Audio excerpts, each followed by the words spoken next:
once again, overpacked with women. Every time. We were with only 2 chicks last time as well. Like last night. Like, I saw you 12 hours ago. It's not even normal, dude. So my best friend actually got married September 11th, 2021. And it was rescheduled from September 11th, 2020. Everything was rescheduled in 2020. Except for the Apollo 69 billionaire, troop to the moon. They all made it still, and Jeff Bezos is like, thank you for breaking your back, Amazon workers. You got me here. We're like, oh, thank you.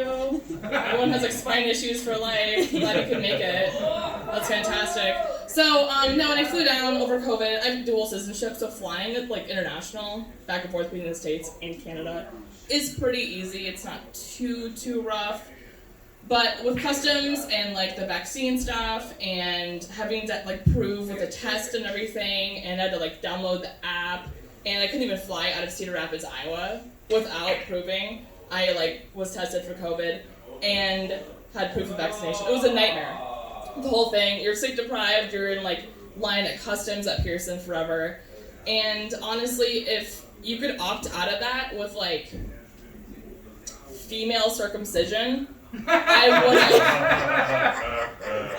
would have done that hands down. Just staple my clit to the bulletin board in the break room at Pearson. And and they take pictures it's an event. They take pictures while it's happening, and the pictures you pick after a roller coaster ride, and you're like, which one am I crying the hardest in? Which one? Oh, the mid-vomit one, that one, $35. And they have a Polaroid. It says Mila at the bottom with a heart. And I have a sombrero. It's a bar pitcher. I got sliced at Pearson, But you gotta bypass all customs just for that. It's just for decoration at this point anyway. I would do that, hands down. I'd rather just skin my face with a butter knife than ever fly international with Pearson. I just stand behind Dubai teenagers that had more money than God, and if you didn't social distance, they just cut in front of you. And I was like, I'm so tired, but I don't want a felony in this country. I don't. No. So my best friend Brittany got married. It was super fun. A little background on Brittany: we met in a community college, and we lived close, near each other during community college, which is why both of us were dropouts.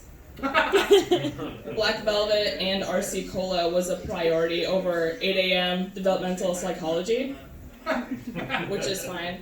And so one day I go to her apartment, she was walking distance. It's nighttime, and she has a few people over. They're having drinks, and she's a hippie, and she has a ankle-length tie-dye skirt. She's hula hooping seamlessly with a joint in one hand and then a cigarette in the other. And she's clearly a bit faded because she wouldn't tell me the following if she was sober. She was like, so I started tanning recently. And I'm like, okay, you do that. And she's like, so there's some dudes here, and you two don't tan, that's okay. You're already there. You've peaked, it's fine. But so tanning, a tanning salon, it's a brothel, both tanning beds, and it's just yourself. So it's bedrooms with a nice chair with folded towels, and then encouraging artwork that's girl power, or live, laugh, love. Men ain't shit. And then it has a small table with the Playboy bunny stickers that you put on your abdomen in middle school. I didn't do that because I was fat. And so literally you pay at the counter and then you go in one of these bedrooms and you close the door and you're by yourself, and there's a tanning bed and those things. And she was telling me, she's like, I stripped down and everything, and I was gonna lie in the bed, and I realized I had to poop. And I was like, okay, dude, what happens? And she's like, I didn't want to put on my clothes and go back down the hallway to the washroom and use the toilet and come back and then strip down. She's like, I don't want to do all that. And I'm like, everyone would do that. Like literally every single person would do that. Like white girls that are in their early 20s post brunch would do that. Okay? They would do that. And she's like, no, I didn't want to do that, so I just pooped in the trash can. I was like, I'm so glad you feel safe telling me this.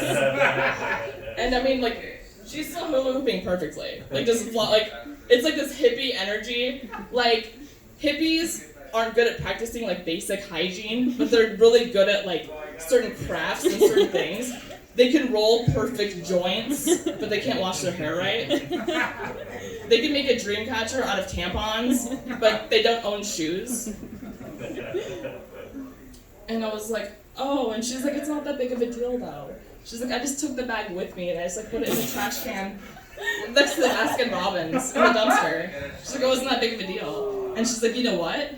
And like equidistance is like smoking the joint and cigarette. They're like the same like diminishing like length, and I'm just like, what?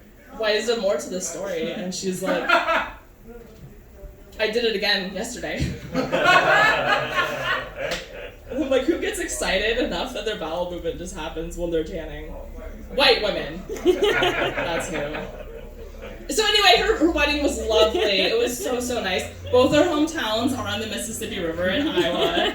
It's very picturesque. It's absolutely stunning. Absolutely wonderful. I loved it.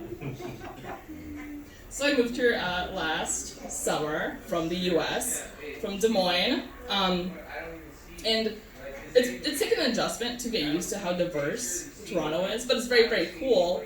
Just you learn about different cultures all the time, and probably the best way to do that is with coworkers.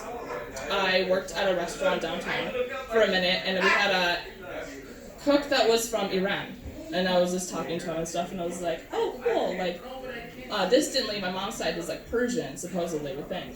And, like, I would wear, like, a tank top to work, and he, like, looks at my tattoos and looks at me.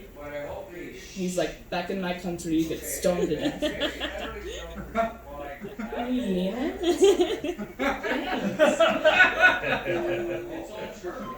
You walk into a Toronto dispensary and it just takes 30 seconds. You need a like notarized will upon entry in these like dispensaries nowadays. That's absolutely terrifying. You get cocky, out of province, out of country tourists that come in and they're like, oh, Ukrainian switchblade, I can handle this.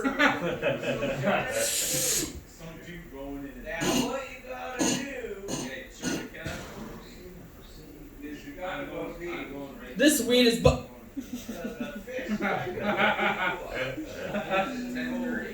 I can feel my skeleton. What's my time at? 8:26. No sweat. That's it. Thank you guys.